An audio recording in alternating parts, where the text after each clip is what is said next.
My name is Mark Sleboda. I'm an international affairs and security analyst based in Moscow. My background is I was American. I served in the U.S. military. I was in the nuclear engineering field in the U.S. Navy. And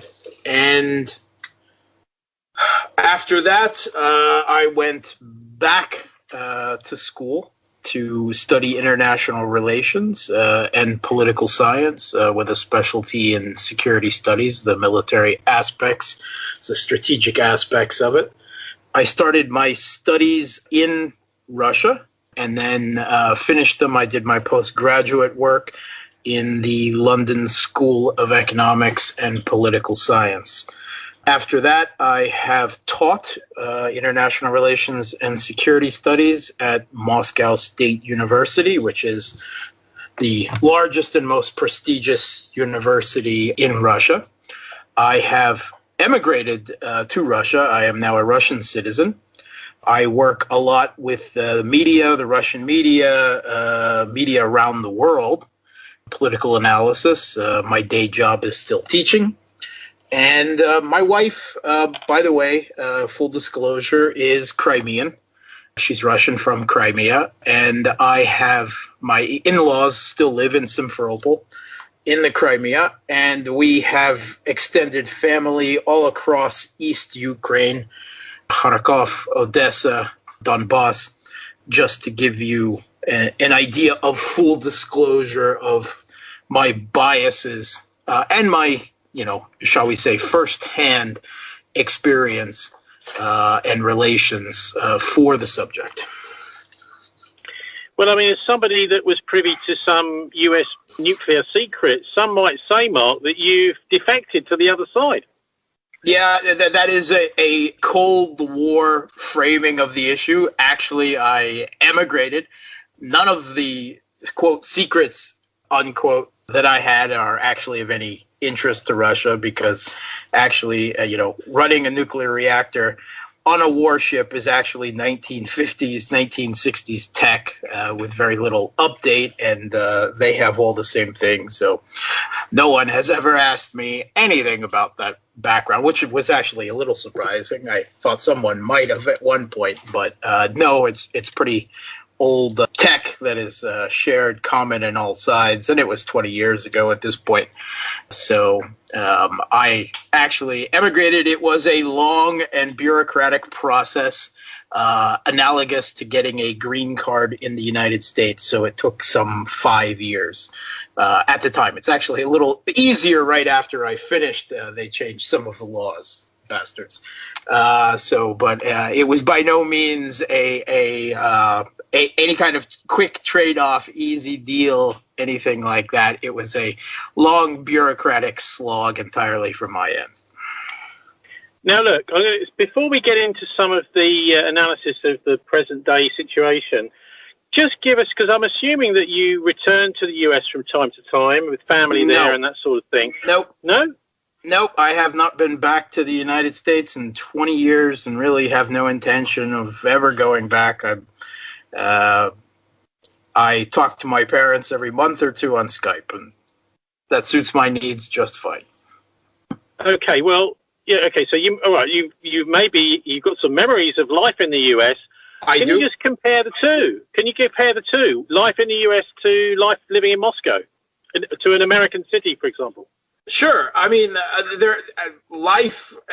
I've lived in the U.S. I've lived in London. I've lived in Russia. Life is really, for day to day. It's more or less the same everywhere. I mean, it's not like I get up and brush my teeth backwards or something bizarro world like that. Life is just about the same. I mean, compared to the United States, I would say that from where I grew up in what we call Pennsyltucky, backwoods, coal country Pennsylvania, of course, Moscow is a big, huge city of some 14 million people. So that's it would be a bit of a shock there if I wasn't used to cities like New York and London as well. The public transportation system is much better in Russia than it is in the United States, where it doesn't exist really at all. Of course, London also has a comparable public transportation system, although it's a bit complicated and expensive compared, I think, to its Moscow equivalent. The Moscow Metro is, I consider, one of the engineering wonders of the modern world, and it keeps growing every year because they keep investing more and more money in it. Other than that, I mean, there's some slight differences in foods that are eaten. There's a little bit of cultural differences in the types of apartment buildings or, flats and things like that. But, it's not like life is hugely different in any of the three places. Okay, so why have you chosen Moscow rather than New York or London? Well, that's a good question. My wife is Russian, so that is a good reason right there. My ancestry is part Russian. I'm a Slavic mutt, so I guess you could say I felt a little bit of call to blood and culture. Some of my great-grandparents come from Russia. As well, I would say a great deal of it is the politics. I prefer the politics and the society here to the United States or London, as shocking as that may be to some people. I am not a liberal, and I am not a conservative in the American Republican sense of a fundamentalist and a gun nut. I would guess with my specialty with international relations, my primary prism from which I view the political world is foreign policy and the military. And I vastly prefer the Russian foreign policy to what I consider the imperialist, continuing, if you want to say imperialist, I prefer the pursuit of hegemony by the United States and its client states like the United Kingdom.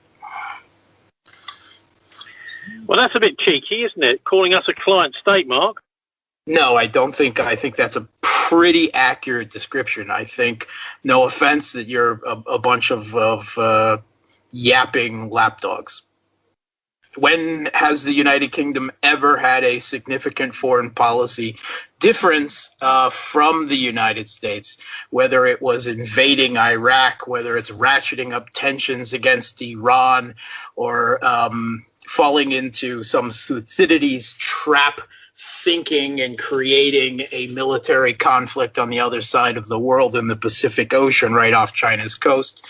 The United Kingdom is right there to back the United States up like a good little sidekick. How does something like that work? How do the Americans say, well, we want the British to jump, and the British say how high?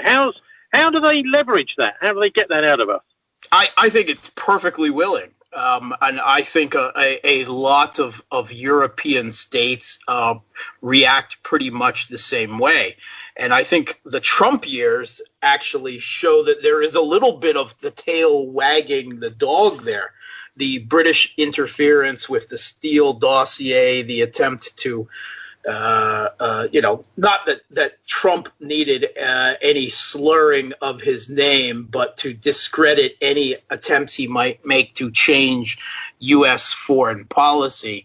The British were very happy to see Trump leave and to see the hegemon return in its proper and expected form, I believe. Of course, there are some European states that, buck the reins a little bit, and you can see Germany with their insistence on continuing the Nord Stream 2 pipeline.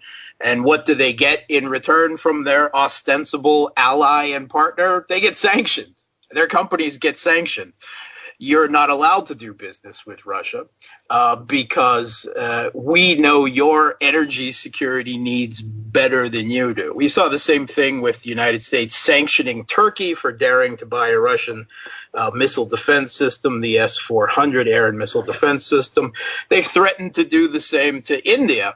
And they just did a drive-by of India's exclusive economic zone in the last week, claiming that India's, even though the U.S. doesn't follow the UN Convention of the Law on the Sea and is not a party to it, they claim that India's maritime claims are excessive. And this is their reward, I guess, for joining the Quad against China, targeting China. That is, that is the reward the hegemon hands out to its client states. Now, you mentioned Nord Stream 2 there. This is something we hear a few blips on the news, but can you just explain what the geopolitical significance of it is and how? I mean, I don't really know myself. Is this something really important or not? Is it just a load of fuss the Americans are making about nothing? It's hugely important in some ways. You have to consider that an energy pipeline is the surest form of energy supply and security. And it does, to a certain extent, really bind the political and economic of and interests of two countries together. It's certainly not all one-sided, right? Supplier and consumer, there is leverage on both sides of that particular issue.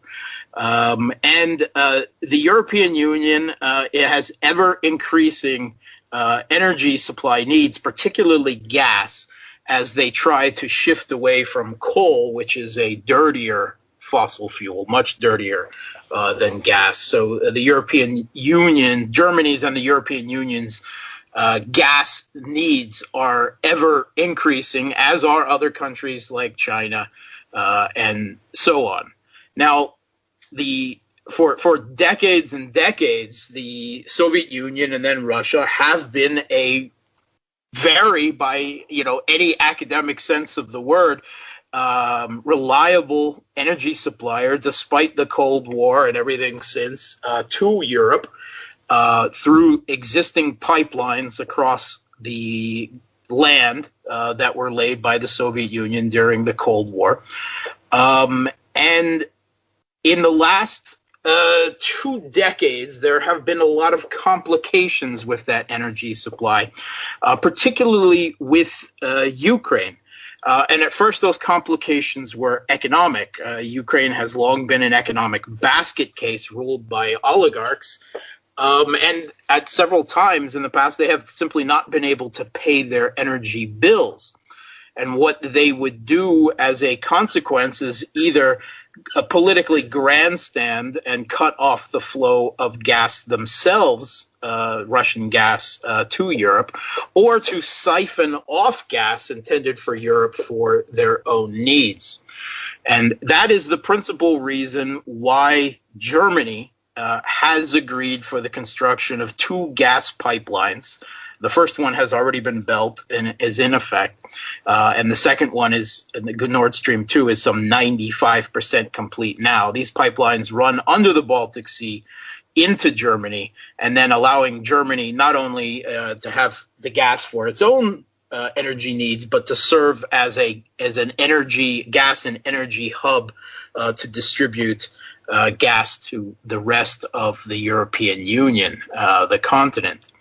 Now, the big problem for the previous transit countries, Ukraine and Poland here, one is that those pipelines gave them political and geopolitical leverage over both Russia and the rest of the European Union. They are losing that, particularly with the construction of the second pipeline.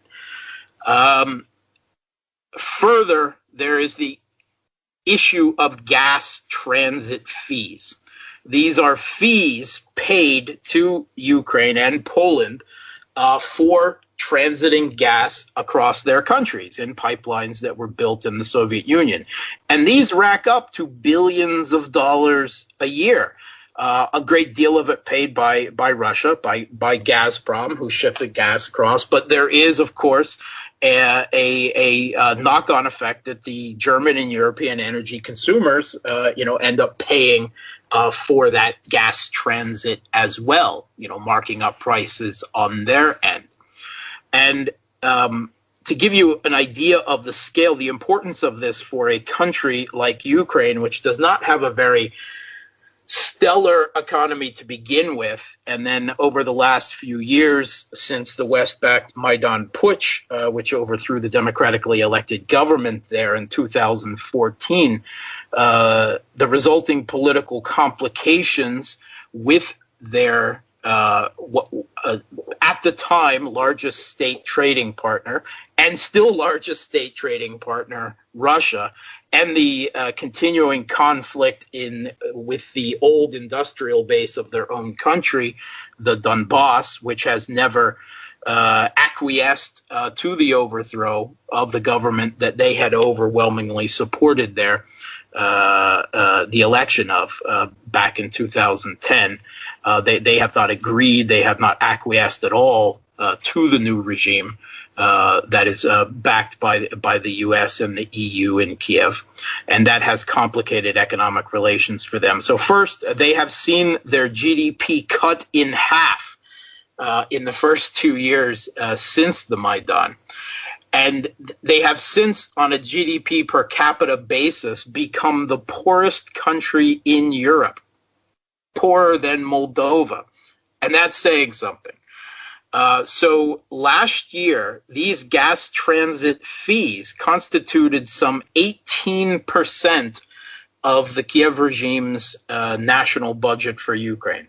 18%, which means if they lose that gas transit fee, suddenly they're economically unsustainable.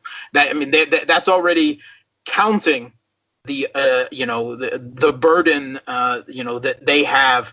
They are basically, the regime there is propped up by a spigot flow from the West through the IMF, which has shoveled tens of billions of Western taxpayer dollars into the regime there to try to keep it afloat. And now they're losing another 18% of their economy. It's simply unsustainable. That is why the regime there and its Washington, D.C. backer principally consider Nord Stream 2 a existential threat to the continuing Maidan regime in Ukraine.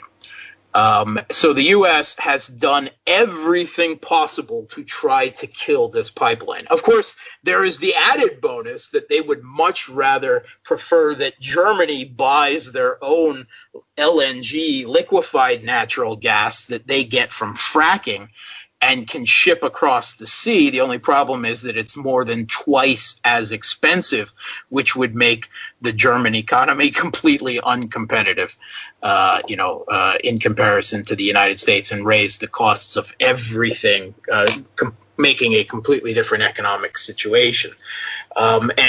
It's far more than just Germany. There have been 6 European state energy majors involved in this project. The French state energy major BP has involved and invested in this pipeline. The Italians, everyone has had a big piece of this pie because they all hope to profit from it and to gain energy supply in the end, with Germany serving as that type of energy hub.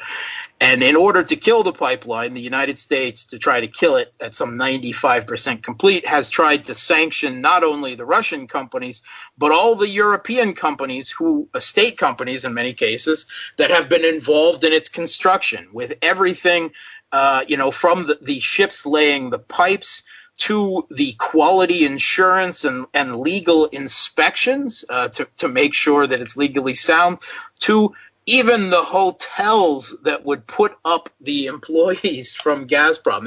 They'll sanction anything and everything in a desperate attempt to kill this pipeline, because it is very important for them. You have to understand what is, the proverbial purpose of NATO as a military political alliance, as they themselves stated it from the very beginning: to keep Germany down, to keep the Soviets, the Russians out of Europe and to keep the United States in Europe. Besides the cost to their geopolitical project in Ukraine, the U.S. really does not want to see any better and stronger economic and political relations between Germany and Russia. And they are willing to sanction their own ally to see that through. From the Russian perspective, of course, they want a reliable energy consumer. They have, of course, invested very heavily in the last decade plus in providing energy to China. And they have the Russian-Chinese relations are the best they have ever been. But still, they are a pragmatic, realist, foreign policy-driven country, and they don't want to put all of their eggs in one basket. They would like to provide energy both east and west as part of their economic mix. And they are really, really tired of basically subsidizing a U.S.-backed regime very unfriendly to them and to it must be said, the ethnic Russians and all of the Eastern Ukrainians who have a very different conception of Ukrainian national identity, i.e. a very pro-Russian, seeing Russia as a Slavic brother, as is the case in Eastern Ukraine. Russia is very much does not want to, as Putin said, continue to subsidize the U.S. Geopolitical project of constructing an anti-Russian Ukrainian nation. Before we talk about what's going on in Ukraine now, though, can we just recycle it back to the end of last year with all the talk about Hunter Biden, Joe Biden, the new U.S. president's son, and his involvement in energy companies in Ukraine? Obviously, these big energy companies, so we're talking here in the UK about things like, BP, Shell, these major people. A lot of people over the years have been suggesting that they really should be nationalized, that they should be kind of national infrastructure assets. But clearly they're not anywhere really in Europe. And that's been, a line that the Europeans ever since the Second World War just refused to cross. But can you just give us an idea of what Hunter Biden's involvement was in Ukraine? Because there's a lot of confusion about that. Some saying that it was just nothing. He's just doing, working for some business. Others saying that it's absolutely evidence of absolute corruption. Yeah, it is pretty much evidence of absolute corruption. After the Yanukovych government, the democratically elected government of Ukraine, was overthrown in the West-backed putsch, which was unconstitutional, violent, and illegal, and is still not finally settled because the east of the country, the Donbass, has never, been subjugated to that seizure of power. For the rest of Ukraine, Joe Biden, serving the Obama administration, served as effectively the viceroy of Ukraine. And, I think everyone has at this point seen the videos of him giving talks about how he demanded that the Ukrainian government since change their attorney general or he would shut off the IMF money flow. And they did so. And I don't think you need any further demonstration of how subservient the Ukraine has been to the United States since. Let's just hang on a second, because that's pretty serious, isn't it? What you're saying is, in order to stop a prosecution, he's saying, well, I've got leverage with the international bankers, and if you don't sack this honest prosecutor with someone with integrity, that we will cut off the world's loans to you. Well, I don't want to go out there and say someone with integrity, because no one involved in Ukrainian government, either before the Maidan putsch or since, has been some type of innocent. It's all interests, right? It's all loyalty to different oligarchs and political clans, and it's all a mess. But Hunter Biden was given a plum position on a very shady Ukrainian energy company, Burisma, which was under investigation for years in London, right? Or its listing on the stock exchange there, for its shady business practices and corruption. They eventually gave up only because the new attorney general that Biden had put into Ukraine didn't want to play ball at all and dropped the whole thing. But he did nothing. I mean, he never showed up. He was never there. He has no relevant experience, and no one can ever say what he actually did because he never did anything. He just collected, a few $1 million for the Biden family for his name, for currying favor with Joe Biden. And there is a lot of attempts to claim that there was not an active investigation that the then Attorney General was pushing into Burisma. That's not at all true. I can't say that it was the most important issue on his plate, but it was certainly something that was on the docket and was being pursued at some level, and I don't think there's any question of that. I think claims to the contrary have been debunked.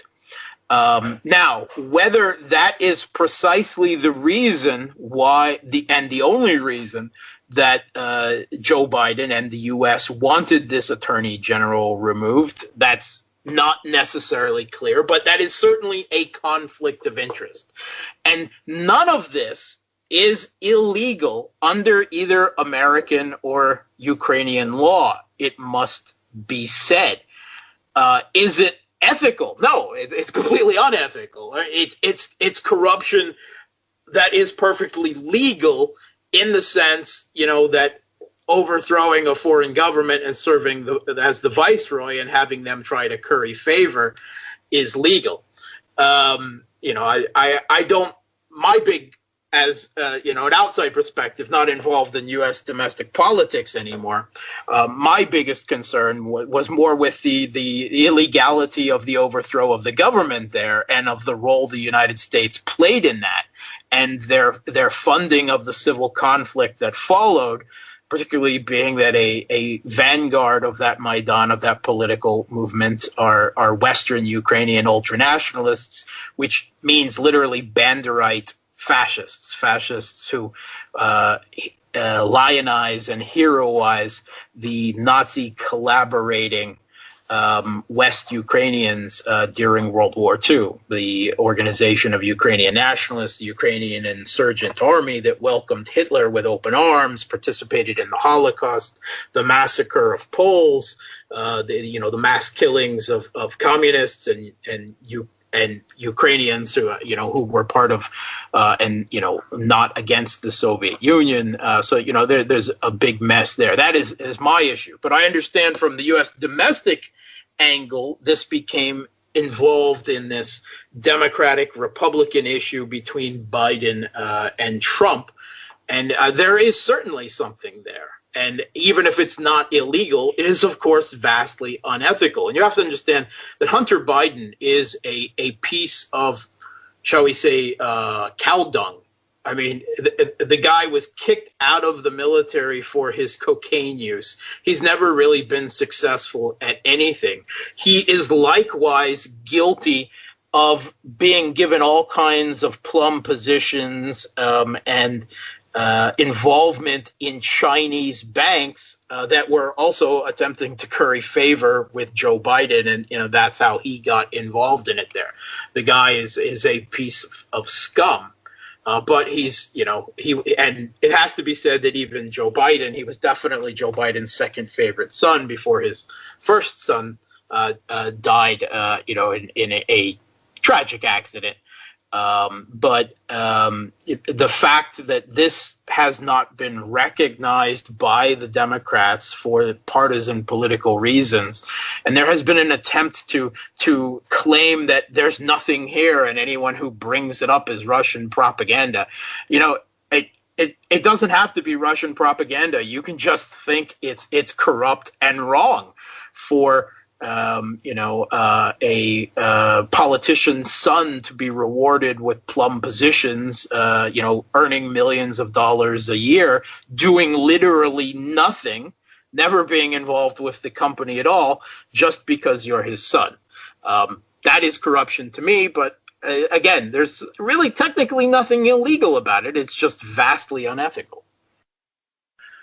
Yeah, we've seen quite a big shift, haven't we, since Biden took over from Trump at the end of January 2021, almost immediately in Ukraine. And then there's enormous tension on the border. Can you just take us through that, maybe some of the causes of it and what you think might happen? Sure. The causes of it are pretty clear, and it's not because that Russia intends to invade Ukraine or take over the Baltics or anything like that. In fact, just in the last few hours, the Russian defense minister, Sergei Shoigu, has actually announced that the Russian military drills on the Ukrainian border have completed their exercises. They've done their purpose, which was actually deterrence, and they're standing down. They're returning to their bases tomorrow, and that will continue until the end of the month as they move out of the area. But that is the huge tension there has just gone out of the room in the last few hours before we're going on air here. So that may affect some of the way this whole thing has been painted and how wrong so many Western Russia experts have been as they try to present this as some kind of huge invasion threat and so on.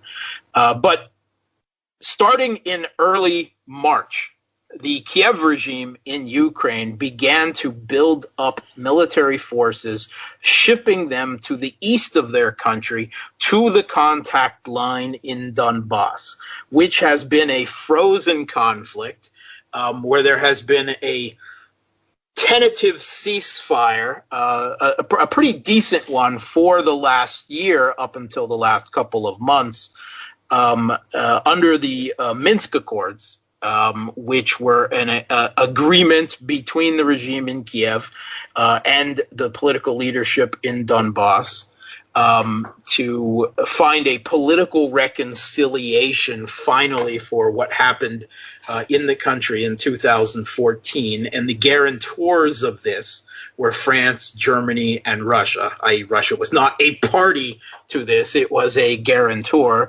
The parties to it are all Ukrainians, right? The regime in Kiev and the people in Donbass and East Ukraine. And this was, the best hope for a non-military solution to the continuing political crisis in that country. But the problem here is that the Maidan regime, which Zelensky inherited, was brought into power by a vanguard of West Ukrainian ultranationalists, Banderite fascists, and their conception of Ukrainian national identity is extremely anti-Russian. It's not necessarily pro-Western, but it's definitely anti-Russian. And that's the calculus that they made. They view anything giving decentralization of Ukraine, particularly to the Donbass as part of the Minsk Accords, as a capitulation to Russia, as treason. And they have given every indication, even if it was able to be pushed by Zelensky through the Ukrainian parliament, the Rada, that they would then rise up in revolt. And then there would be a second civil conflict in the country coming from the West this time. And the whole Maidan house of cards would come falling in. So for going on 6 years now, the regime in Kiev has given lip service to the Minsk Accords, but has not acted at all to fulfill them. The very first step is simply to sit down and begin discussions with the leadership, the political leadership in Donbass, and they refuse to do that, again, because it would be seen as capitulation. It would call into question their legitimacy, how power changed hands in 2014 and put them on an equal national stage. And the political balance in Ukraine, even without the Donbass, even without the Crimea, is extremely tenuous. Zelensky, the comedian turned president now of Ukraine, he came into office 2 years ago with a 75% approval rating. His approval rating, for various reasons, has dropped down to some 30%. And his political party that he created, Servant of the People, named after his comedy TV show where he played a school teacher that accidentally became the president of Ukraine before he actually did become the president of Ukraine, and that was not at all accidental, but an oligarch project by the Ukrainian oligarch Igor Kolomoisky. His approval rating has tanked due to the political crisis in the country, due to the constitutional crisis he's having in his war against the Supreme Court in that country, due to the economic problems, due to the pandemic and his inability to get vaccines, the unpopularity of lockdowns. He refused the West had no intention of handing him any vaccines because it turns out Ukrainians are a really, really low priority for them. And he refused to accept the Russian vaccine because he says it's hybrid warfare, the whole idea of better dead than red or Russian in this case. Whole lot of different crises in that country. His approval rating is tanked, and he faced the possibility of Nordstream 2 being completed and the government of his regime, the government there becoming unsolvable, losing 18% of its national budget if that came online.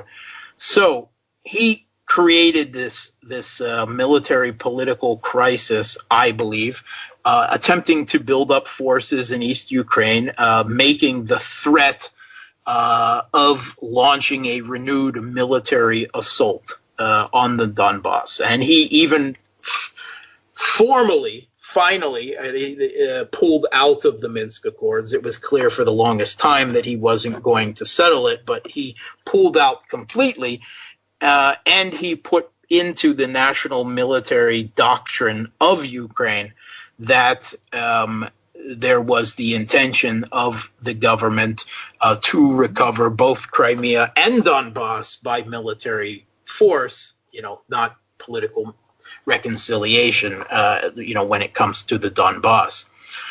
So all of this was seen as a huge threat. The ceasefire started to unravel. The Ukrainian military was shelling the Donbass with mortars and artillery more and more, increasing on sniper fire. The ceasefire began. And then at the end of March, Russia began to counter by building up military forces on their side of the border, saying, at deterrence value, do not attack Donbass. Do not attempt to settle this by military force. We've been down this road before. You've agreed to the Minsk Accords. It's been solidified in UN Security Council resolutions. If you attempt to settle it by force, and we see lots of East Ukrainians being killed, we will step in. And it has to be said that some 600 to 700,000 Eastern Ukrainians in the Donbass have also since taken Russian citizenship. So they are, in effect, dual citizens now. And it is, from Russian domestic political perspective, absolutely impossible that any Russian president wouldn't intervene and would allow, dual Russian citizens to be killed, by a West-backed regime in Kiev. So they would have to step in. If you want to call that a tripwire, it certainly is, but it's also the fact that a lot of Eastern Ukrainians at this point would much rather be a part of Russia than be a part of Ukraine, though the Kremlin, for its own reasons, is not giving the Donbass that perspective. They don't want Donbass. They want it to be in Ukraine, just with a decentralized government there that would preclude it from joining NATO. So that is what this military buildup has been all about. It's been a deterrence And Kiev has been screaming about it, and they've been playing up this invasion propaganda and for the last 2 weeks. And lo and behold, no invasion of Ukraine has taken place, and having demonstrated their military strength. It wasn't actually even that big of a buildup in military terms. It was some 80,000 troops, according to the U.S.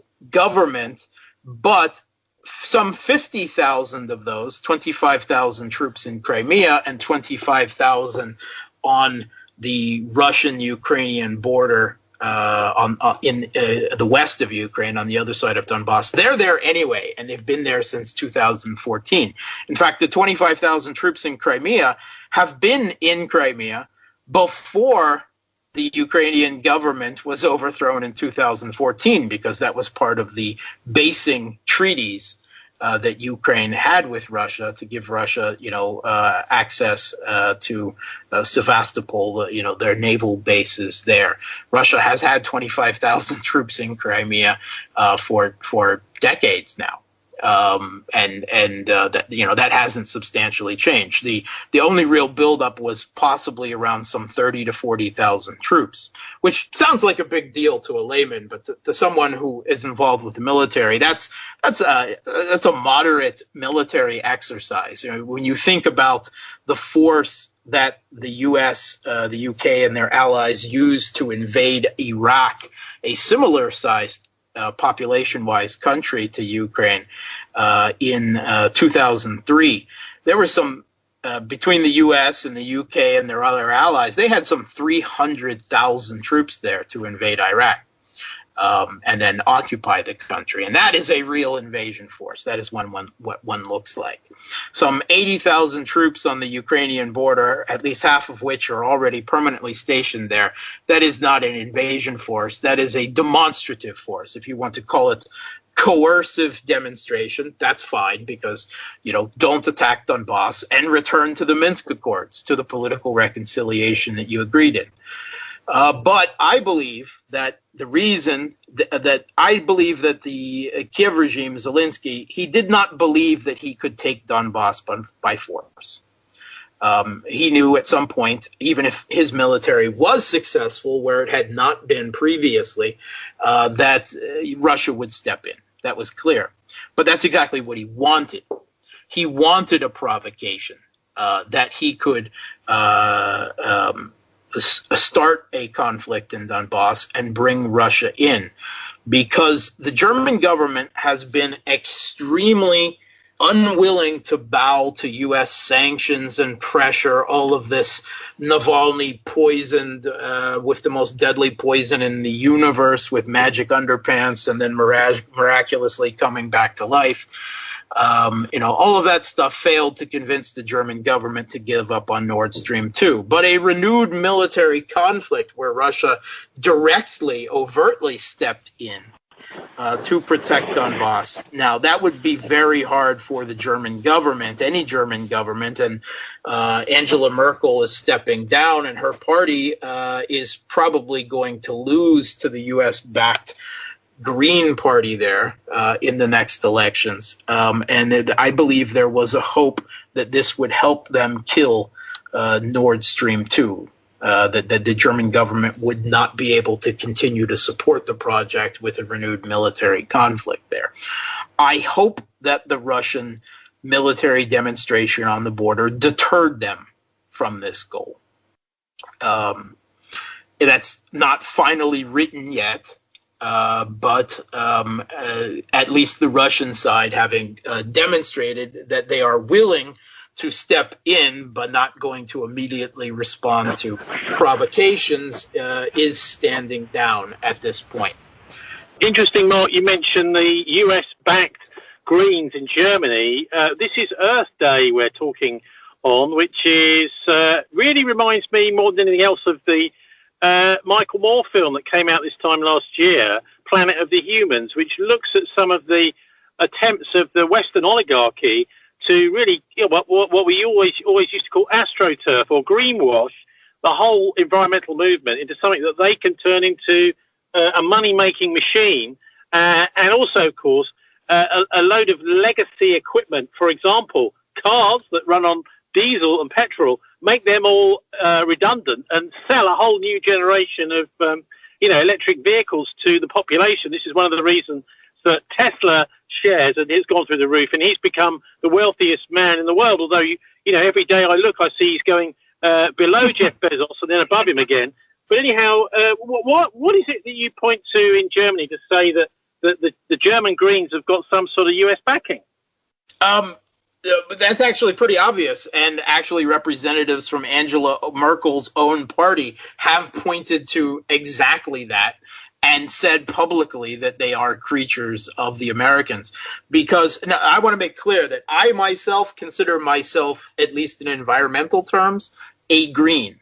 I don't bring on the rest of the liberal political baggage that's so often in the West there.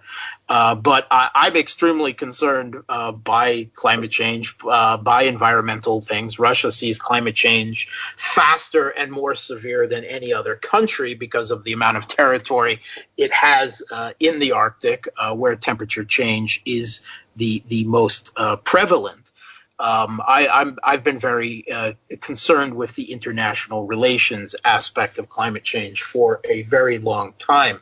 But I do not see what the German Green Party support of every U.S. military action around the world has with a green agenda. I fail to see the connection between imperialism and environmental concern. In fact, the U.S. military is the biggest polluter on its own in the world.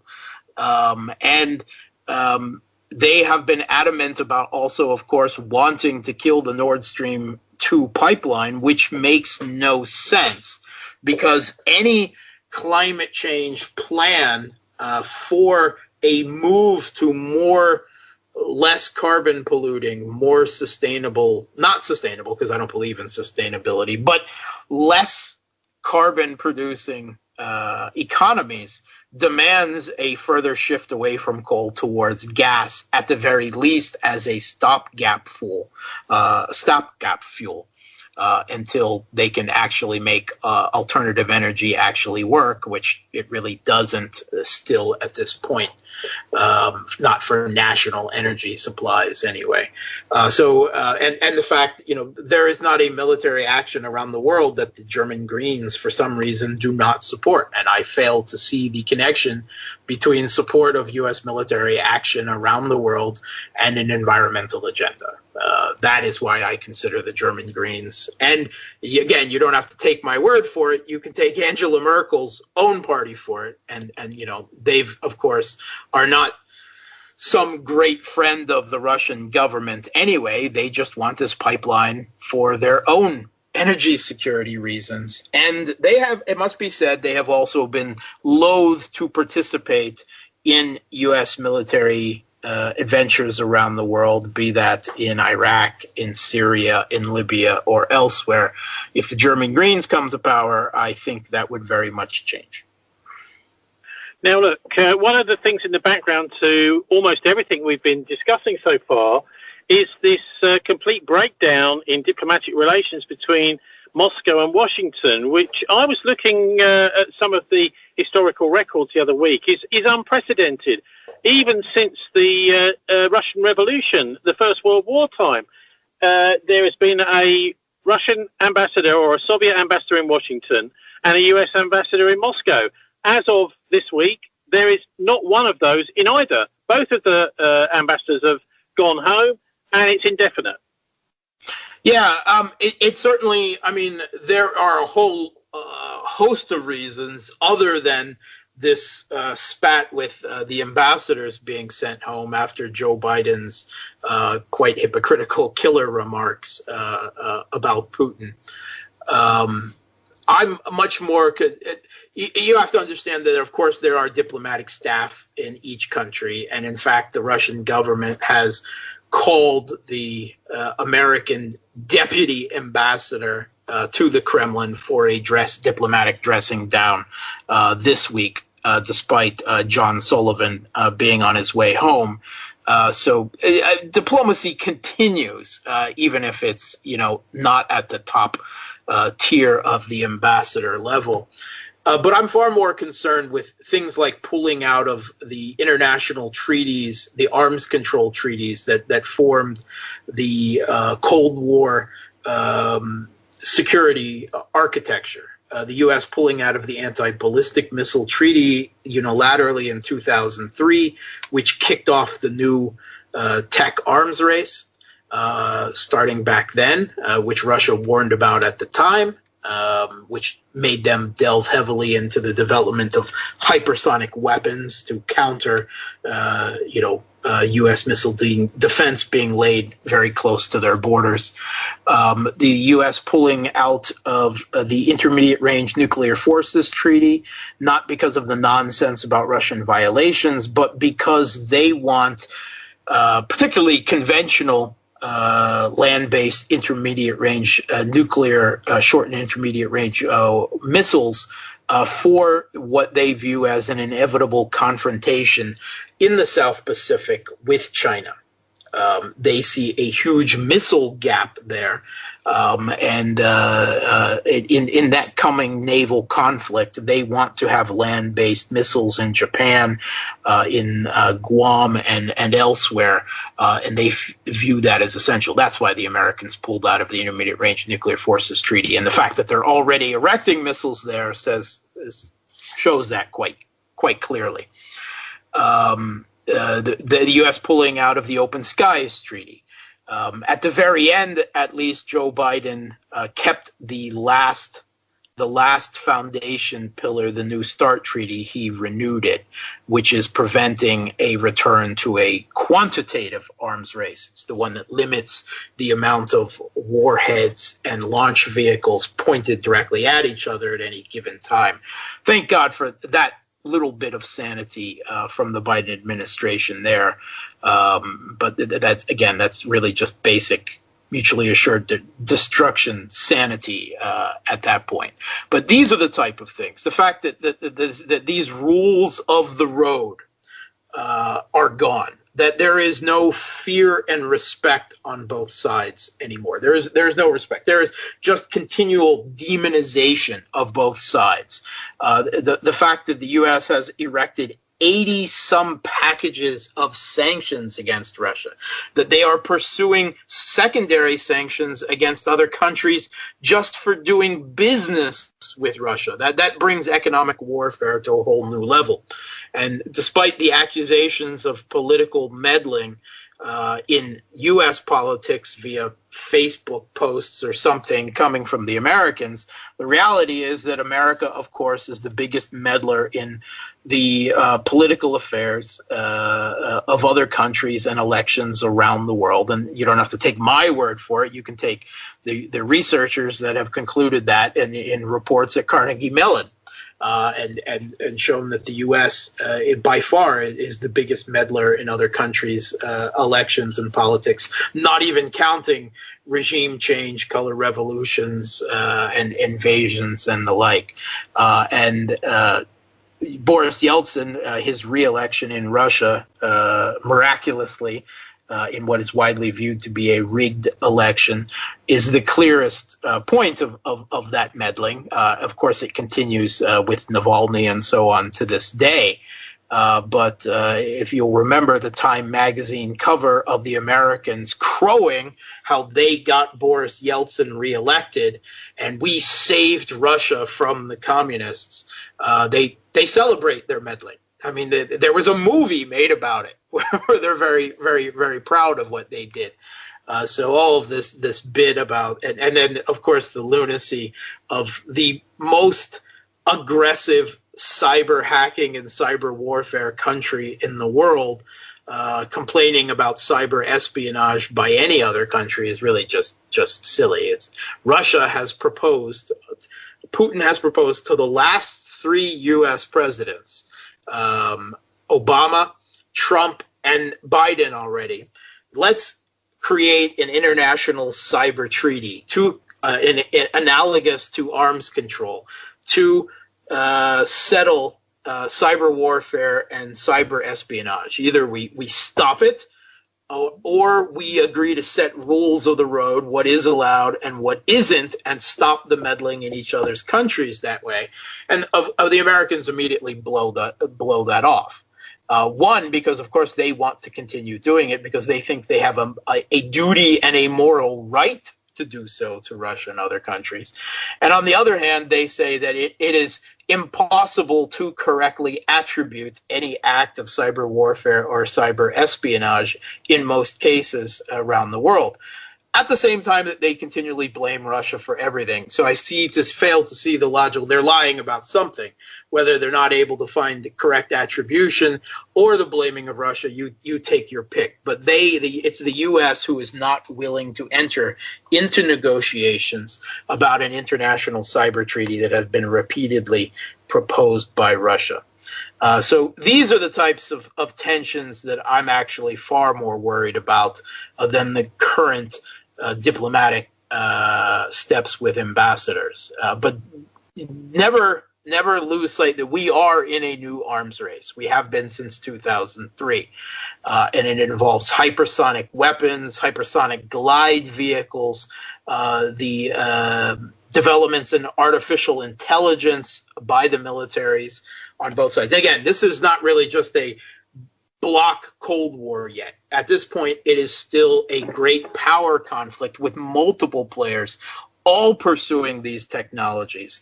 The US, the EU, Russia, China, India, even some big regional players like Turkey are becoming, big drone powers and the like. We are in a new arms race. And I believe it is the US that with its building up of tensions and confronting China in the South China Sea, confronting Russia in Ukraine and the Black Sea, continually pursuing conflict with Iran. It's the U.S. that is seemingly against its own interests trying to push us back into a bloc world where they are not giving countries like Russia, China, Iran, Venezuela, Syria, North Korea any other option but to ally with each other to survive. And I have to say that from the Russian perspective, I'm very glad actually for that, because I view that cooperation, the strategic partnership with China is absolutely essential for securing Russian sovereignty from U.S.-led Western hegemony in the medium to long term. Okay, look, we had a election for a Conservative leader here in Britain back in 2019, and Boris Johnson won. The guy that came second was the former Health Secretary, Jeremy Hunt, who then went on to become Defence Secretary. But he came second, and last week he was in conversation with a certain Mr. Henry Kissinger, and it was quite interesting to hear the Kissinger-esque pronouncements there, where he's saying, look, unless the world gets around my COVID-19, it's basically an agreement around the world for everybody to sort of go along with various security measures, etc., to do with COVID, that there could be an international conflict. Now, I'm always a bit concerned with Kissinger, given that he is, this war criminal from various conflicts, the Turkish invasion of Cyprus, Indonesia, the absolute creation of hell in Indonesia, as well as, of course, Chile, etc., etc. Really, the list goes on and on. And, of course, he's one of the key figures in the supposedly now disappeared Bilderberg conferences. But as to whether Kissinger is actually gently warning people, or whether this is a kind of veiled threat. Do you think he's still a force? And if so, what do you think? What do you make of his warning that unless we get together around the world to deal with COVID-19 together, that his words actually, look, there's bound to be a major falling out, potentially even a war around the world over it? Well, I guess a pandemic can be viewed as being an exacerbating condition. Although actually in the last year, if anything, I think it's actually dampen down more conflicts, at least in the very short term, like in Syria and Idlib and so on. I hadn't heard about this. I don't think Kissinger actually has that much influence today. In fact, one of the things he has been pushing for the last few years on a different angle, he was particularly pushing this to Trump, and I think it partially at least explains Trump's personal motivations for trying to improve relations with Russia, even if his neocon administration did the exact opposite. Kissinger has been pushing that he sees China as the big threat to the United States, and he wants the U.S. to pull what is referred to as a reverse Kissinger. During the Cold War, Kissinger and Nixon came up with the luring China into the Western geopolitical camp, basically taking advantage of some political disagreements between the Soviet Union and China. And there are many people who credit that Sino-Soviet split engineered by Kissinger as actually the principal deciding point in the first Cold War. But at the time, Kissinger even said, and he is certainly reiterating it now, 30 years down the road, we will have to, well, he actually at the time, I think he said 20 years, we will have to do the opposite, and we will have to ally with the Soviet Union against China. We will have to, split the other way then. And that's what he's been pushing for some time now, that in order to defeat China, that the West needs to find common cause with Russia. Now, that is not a possibility. That possibility has come and gone, and neither Russia or China are going to allow themselves to be split at this point. But that is one of the things, for instance, that he has been pushing in Washington. He tried to push it to Trump, and he has tried to push it to since, and they're paying absolutely no attention to him whatsoever. So I don't think he really has that much influence left. And I don't know about how he might have affected U.S. or UK coronavirus policy. I don't think he has at all, but he certainly hasn't affected Russian. I mean, Russia developed its own vaccine. It has nothing to do with Bill Gates. Russia has had its own good and bad implementation of things like lockdowns and building up its state healthcare infrastructure to deal with the situation, and is probably going to benefit from selling its own vaccine around the world, although the U.S. is doing its best at this point to pressure other countries not to use either the Russian or Chinese vaccines. It's amazing to see geopolitics played out in which countries accept which vaccines for use for their own citizens. But you pull up that map and you get a very interesting perspective of the world right now, and how even something as innocuous as vaccines is becoming a big geopolitical football. It certainly is. What do you make, though, of the disappearance of the Bilderbergers over the last year and a bit? They've vanished off the face of the earth. Have they done their job? Are all the NATO country leaders now dancing to their tune? I have to admit, I don't really pay a whole lot of attention to the Bilderbergers as an organization. I believe that there is some level of organization there, of camaraderie, of collaboration of various, political and economic elites. Again, but in the end, it's in the pursuit of U.S.-led Western hegemony, which has other aspects than just, the informal Bilderberg collusion on that. So that aspect of it, I don't pay a whole lot of personal attention to, although I don't completely discount it either. And I would say that you're probably a much better expert on that than I am. Okay. Look, Mark, whereabouts can people go to get, do you think, we're all fed up with watching the half-truths and actually the downright lies we've been getting on the mass media, particularly to do with international coverage But whereabouts can you recommend some sites to go, websites generally, or TV channels to get some half decent information so we can stay abreast of events, and also your own channels too, where you're writing, where we can find your work.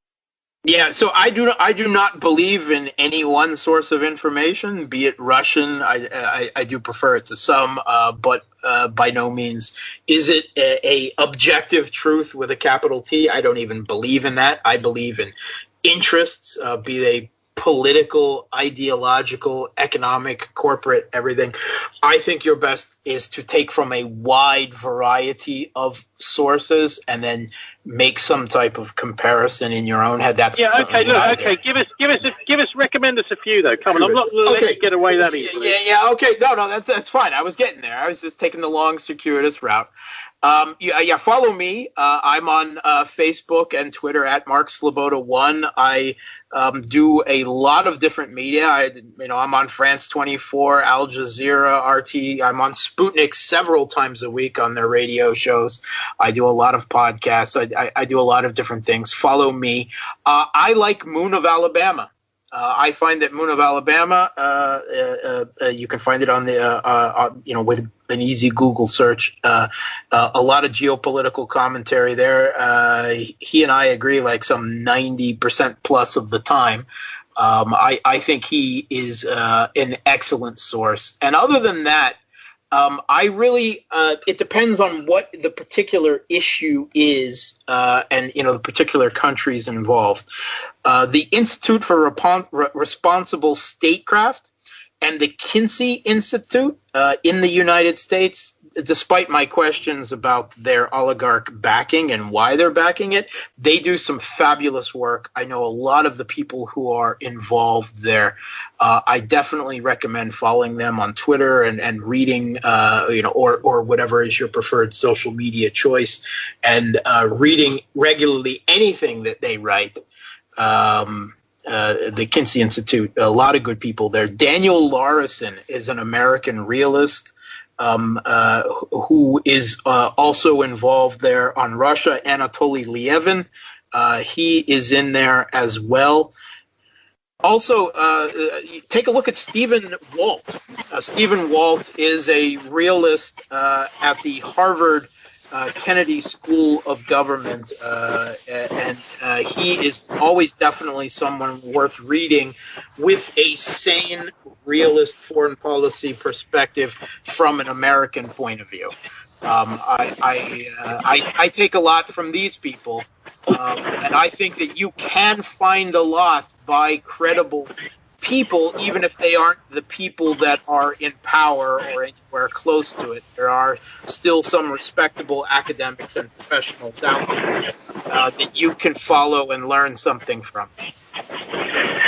Look, Mark, I've got to ask you this one, though. The origins of COVID, what do you think? Is it lab leak? Was it deliberate? Is it not? Or is it just some sort of natural thing? Oh, Jesus. I honestly, I don't know. God knows that we have seen a lot of viruses come out in the last few years. And with, the population and globalization and all the global travel, that's not surprising. We take a look at SARS 1 and 2, and the fact that coronavirus could have been naturally occurring, certainly. But we also know that both the Americans and the Chinese were both doing research on engineering coronaviruses themselves, ostensibly for, reasons of prevention, right, of getting ahead of the curve. But, let's be honest, the U.S. is really, really heavily involved in biological warfare, and they were involved in creating coronavirus variants in South Carolina at their biolabs there. And in Wuhan, there was certainly a biolab, and the U.S. was even involved in funding that there. I honestly don't know. At this point, whether it was biological, natural occurrence or a manufactured biological weapon that escaped from a lab. At this point, I have to say I'm far more concerned with logical, realist, pragmatic ways of dealing with it than I am in attributing any particular origin to it. Okay, Mark Sleboda, thanks very much for joining us. Thanks for having me. It's always an honor and a pleasure.